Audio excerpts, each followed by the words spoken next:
Number 4. Lucy Ann Johnson. In 1961, 26-year-old Lucy Johnson was living in Surrey, British Columbia with her husband, Marvin, and their 2 children, Linda and Daniel. Later that year, Lucy went to work in the morning and never returned back home. Even though Marvin knew that his wife was missing, he didn't report her disappearance to the police. Marvin got remarried to another woman and told his 2 children to never mention their mother's name again. Linda and Daniel were only 7 years old when their mother disappeared, and they had always held on to the hope that she was alive somewhere. In 1965, 4 years after Lucy's disappearance, Marvin finally reported her missing. Police were very suspicious of Marvin's actions and concluded that he was responsible for her disappearance. Marvin was extensively questioned and his backyard was excavated, but after weeks of investigation, no evidence was found to charge him as the suspect. Over the years, Daniel died from drowning when he was 20 years old, and in 1990, Marvin passed away from a heart attack. In June 2013, almost 52 years after Lucy went missing, the police highlighted her disappearance as a cold case in their Missing of the Month series. Following that, Linda decided to do an investigation of her own. She was able to find an old document which indicated that her mother lived in Yukon before moving to Surrey. Linda placed an ad in a local paper with a photo of her mother. A month later, a man by the name of Howard Glenn saw the ad, and he called his sister Rhonda to email Linda. Howard and Rhonda were able to identify the picture of Lucy Johnson, and they said that she is their 77-year-old mother. They further stated that she is still alive and well and living in Whitehorse, Yukon.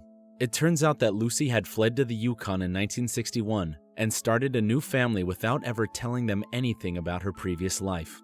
Lucy stated that she had disappeared because her late husband Marvin was an alcoholic and very abusive. When she tried to take her 2 children with her, Marvin would not allow it. Linda knew her father was an alcoholic, but she had never experienced any physical abuse from him. While she doubts her mother's claims, she's happy to forget the past and just enjoy their time together now. Number 3. Petra Patzika. In 1984, 24-year-old Petra was a computer science student in Braunschweig, Germany. On July 26th of that year, she left her dorm to take a bus to attend her brother's birthday party. However, her family said that she never arrived at their place, and they quickly reported her missing. During the widespread manhunt for Petra, a 19-year-old man who was the main suspect in an unrelated case was arrested. He confessed to killing Petra, but he refused to tell police where he hid the body. But a few months later, he recanted his confession. Many believe that Petra had met with foul play and that her body would likely not be discovered. In 1989, German authorities officially declared her legally dead. 31 years later, in 2015, 55-year-old Petra was found living in the western city of Dusseldorf. She apparently called the police and alerted them that her apartment was robbed. When the officer asked her name, she initially called herself Mrs. Schneider. However, after being asked for identification, she later confessed her true identity. She showed her out-of-date passport and ID to prove her real name. She told them that she was the missing college student from 1984. She also revealed that she had been living in several German cities over the past 3 decades without telling any relatives she was alive. She had no social security card, driver's license, nor a bank account, and she paid all of her bills in cash.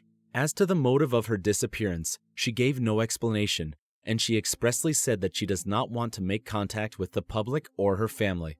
She was questioned if there was violence in her family, but she clearly ruled that out. The police did not consider that she committed a criminal offense since she didn't use false papers. However, she was ordered to be officially registered with German authorities as alive. Number 2. Lawrence Joseph Bader. In 1957, 34-year-old Lawrence was a cookware salesman from Akron, Ohio. She lived with his wife, Mary Lou, and their 4 children. On the morning of May 15th, Lawrence told his wife that he had to go deal with some bad checks from some business transactions and that he was probably going to go fishing after that. The next morning, his boat was found washed up on the rocks at nearby Perkins Beach.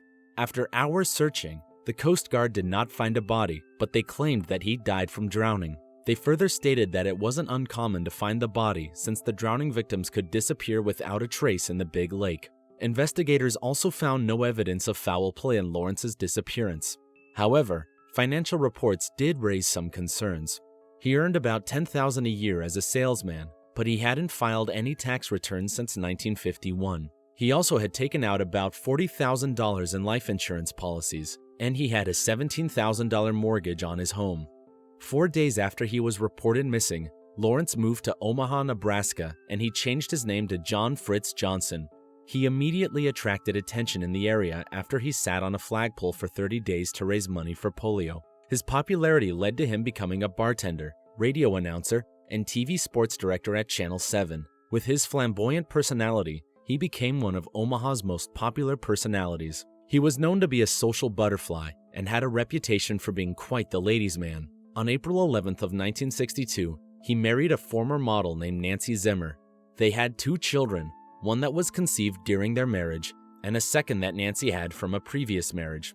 During his television career, his health took a turn for the worse. He had been diagnosed with a malignant tumor which ended up costing him his left eye, and he had to wear an eye patch to cover it. In February of 1965, a family friend of the Bader's family recognized Lawrence despite the eye patch and the mustache he had. The friend then called 2 of Lawrence's brothers and told them what he saw. The man went up to John and told him that he was Lawrence Bader. However, John said that he had no idea who Lawrence Bader was, and even agreed to be fingerprinted and to meet the 2 Bader brothers to prove this. Both Omaha and Chicago police took his fingerprints and sent them off to the FBI. They were compared to a set of fingerprints on file, and it perfectly matched to Lawrence Bader. In spite of this, he still continued to say that his name is John Fritz Johnson, and he had no recollection of his previous life. He had no clue who his first wife was, and no recognition of his own mother. His 2 brothers tried to catch him in a lie with trick questions, but they became convinced that his prior memory was totally wiped out. He spent a week undergoing tests in an Omaha hospital, and doctors concluded that he really didn't have any knowledge of his former life. Even if he didn't recall his previous life, he was still in an incredible web of legal problems. He was married to 2 different women at the same time, and he wasn't providing child support to his first 4 children. His first wife had received the life insurance money when he was declared dead. Under Nebraska law, the judge declared that since he was married before, his second marriage was automatically considered void. With all the bad publicity he was receiving, sponsors did not want to have their businesses associated with him, and as a result, he was forced to leave his job at the TV station. Lawrence ended up staying at a welfare home, but he still continued to visit his second wife Nancy and their children daily. About a year after the whole mess started to unravel, he learned that he was suffering from terminal liver cancer. He later died on September 16th of 1966, still denying any knowledge of his previous life. Number 1. Agatha Christie. On the evening of December 3, 1926, 36-year-old Agatha, a well-renowned crime novelist, left her home in Sunningdale, England. She left a note for her secretary that she was going to Yorkshire. The next morning, her vehicle was found abandoned at the edge of a quarry not far from her home. The hood was up and the headlights were on. Inside, authorities found Agatha's fur coat, her old driver's license, and a bag of clothes. Their initial theory is that she met with foul play, and the prime suspect is her husband, Archibald Christie. A few days prior to Agatha's disappearance, Archibald asked for a divorce, and he told her that he was having an affair with Nancy Neely. Detectives questioned Archibald for 2 days and even searched through all of his belongings in his house, but after an extensive investigation on him, he was ruled out as a suspect. News of Agatha's disappearance caused an outcry from the public, and a massive manhunt was initiated. Over 1,000 officers and 15,000 volunteers combed the countryside, while dredge teams scoured the surrounding lakes and streams. 11 days later, in December 14th, a local musician recognized and spotted Agatha inside Swan Hydropathic Hotel. She was registered by the name Teresa Neely, borrowing the last name of her husband's mistress. There had been a debate over what happened to Agatha during those 11 days. At the time, many believed she staged her own disappearance for publicity, while others suggested that she was planning a clever scheme to frame her husband and his mistress for murder. However, Agatha claimed that she had no memory of how she'd ended up at the hotel. It had been theorized that Agatha's impending divorce and the recent death of her mother caused her to enter a deep depression. A day before she disappeared, a witness saw Agatha walking alone down the road. In spite of the cold weather, she was only wearing a thin dress, and she appeared to look very upset and confused. In 1928, 2 years after the incident, their divorce was finalized. Agatha traveled to Istanbul that year and met Max Malawan, whom she married in September of 1930. Agatha herself said very little about the disappearance. She rarely discussed the matter in interviews, and there is barely any reference about it in her biography. Agatha died on January 12th of 1976, and she took the full truth about what happened to her grave.